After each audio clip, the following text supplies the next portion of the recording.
Hey y'all, my name's Alicia and I care about what other people think of me. And I think that we all do.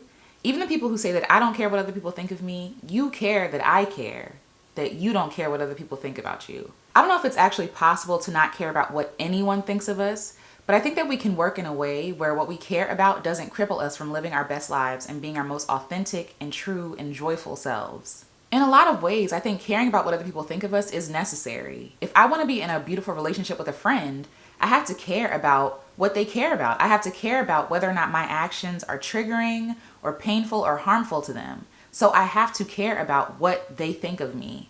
If we want to work in a certain environment, there are some things that we just don't do at our job, right? Because we care about what our bosses or our coworkers think of us or the clients. There are certain situations in which we have to prioritize what other people think about us. But we don't want to do it so much to where we lose sight of ourselves and what we really want and what we really think. So I've said this before, I'm a recovering people pleaser. I sought validation as a means to say whether or not I was valid. Not whether or not my things were valid, but whether I was valid. And I sought validation because I was really seeking love and approval. And so it worked to my detriment because I was willing to cut off parts of myself that I found beautiful and valid and wonderful in search of appreciation or love or validation from people who really didn't care about me at all. And so in a way, these people became my idols. My idols became these people's opinions and these people's words about me, how they thought about me. I was worried about controlling something that I wasn't meant to control. I saw this quote and it really resonated with me. What other people think about you is not your business. I literally cannot control what other people think about me. There are some people who don't like me because I have short hair or because I'm a black woman or because of the way I speak or because of my hands moving in a video. There are reasons why people don't like me, and it is not my job to make sure that all these people like me, because if it was, I would lose all of myself. I would lose who I am at the core, chasing validation and seeking approval from all these different people who honestly, most of them don't even really care about me in real life. Let's just be real. My seeking validation became this unhealthy obsession with seeking love and approval from folks because I didn't approve of myself. I had no core values. I had no core value in myself or even my beliefs. I had no real knowledge of who I even was. So I couldn't even love or value myself because I was seeking validation outside of myself for all those years. And so yes, there is a good side of seeking validation and approval from people and caring what people think. And there's also a bad side in which I am recovering from. So because we are a communal people, because we really care about what other people think of us, especially the people who matter, we really need to filter other people's criticisms through a battery of tests and questions and thoughts.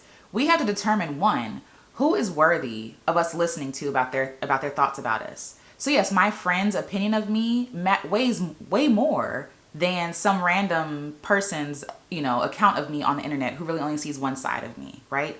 I care more about what they think about me because they matter more to me. They know me, they love me no matter what I'm creating, making. They're not criticizing my work. They're not criticizing who I am. They love me wholly.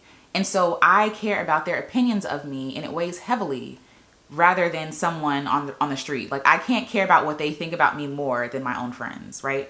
And before I even get to my friends, how could I even forget this? I have to care about what I think. How do I think about the thing? How many times have we not asked ourselves those questions? Before we ask, oh, what do you think about this? What do you say here? When have you taken time to really say, do I like that? What do I think about that? How do I really feel about doing that thing? Before I say, should I do this? Should I not do this? You know in your gut whether or not you want to do it, right? You know in your gut whether or not it feels good or feels forced, or if it feels like something that's flowing and it feels like something that's beautiful. You know how that feels. But we go and run to other people more times than not because we're not really taught to value how we feel about stuff that we do. So yes, first you need the right people. You need to make up in your mind, who are the people that I value? Whose opinions do I value? For me, this is just my personal one, my creators, mine, and the people that I love. And then comes everything else. Because if I can run it through these things and it feels good to me, I'm set. But if I am seeking more information, maybe that my friends don't have, or maybe that I don't have, then of course that's a different situation. The second thing we need to do is to really look at our values. What do we value, right? What things are we really caring about what other people think about, right? So if I make an art, like a work of art, and people don't like that I use the color blue, but I love blue, blue is staying. I'm not going to change the color because you say you don't like the color blue, right? So I really need to determine what things I'm willing to move on and budge on and what things I am not willing to budge on. If people told me I need to get on here and start doing stuff that is outside of my character, I'm going to say no, because that's not who I am. And I'm not willing to move on my character. That's something that I value. The third thing I would recommend is to acknowledge, to respect other people's opinions, but still set boundaries. Every opinion is not necessary to hear, to know, to seek. Sometimes it's best just to keep things in. And so you have to set those boundaries where people can offer their opinions if you allow them to, or where people can't offer their opinions. If you want to post something on YouTube, for example, and you don't want to hear anybody else's opinions about it, turn the comments off. It doesn't make you weak. It doesn't make you less than. It just means that you're setting boundaries for yourself and protecting your peace and protecting your genius. Shout out to Belief in Fatherhood. He has this theory about protecting your genius in which your creativity or your craft or your art is not ready for public consumption yet, right? You're still cultivating, you're still learning, you're still trying new things, and you need to protect your genius. You need to protect the thing that you're working on, because a lot of criticism from other people can ruin and destroy and kill a dream if you allow it. So sometimes when we're growing new things, right, new sprouts, we don't put all this weight on it to be like its full grown self. No, we treat it with the love and respect and the kindness it needs to flourish. And then we put it out when it is only ready. The fourth thing I would say is to give yourself permission. Be resolute. Give yourself permission. I write myself permission slips all the time. And you can actually catch a video that I did about permission to rest here. But I talk about permission all the time because I need to give myself permission. As a recovering people pleaser, it was my go-to to go to someone else to ask how they feel about this thing, what they think about it. And I lost my intuition because I was seeking validation from other people. Now I give myself permission to do the things that I want to do. I wrote a permission slip to myself recently that says, I, Alicia, give myself permission to not ask for permission. I don't need to ask for permission before I move. And so when I'm giving myself the permission slip that I've been asking other people to give me, it feels good and I stand strong in that. And when I give myself permission, I don't then go back on myself and tell myself that I don't trust myself by then asking other people how they feel about the thing and then changing my mind. It's showing me that my value is in other people more than it is in myself. And it's showing myself that I do not value my own opinion. So just like if a friend came to you and asked you for advice, right? And you gave them all this energy and you pepped them up and you hyped them up.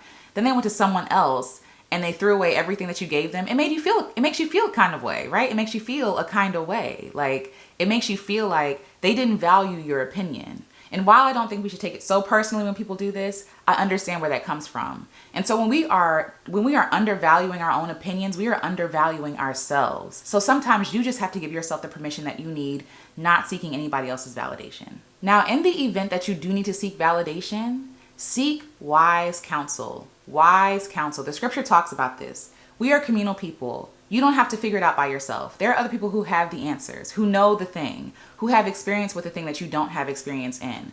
But we have to qualify these people.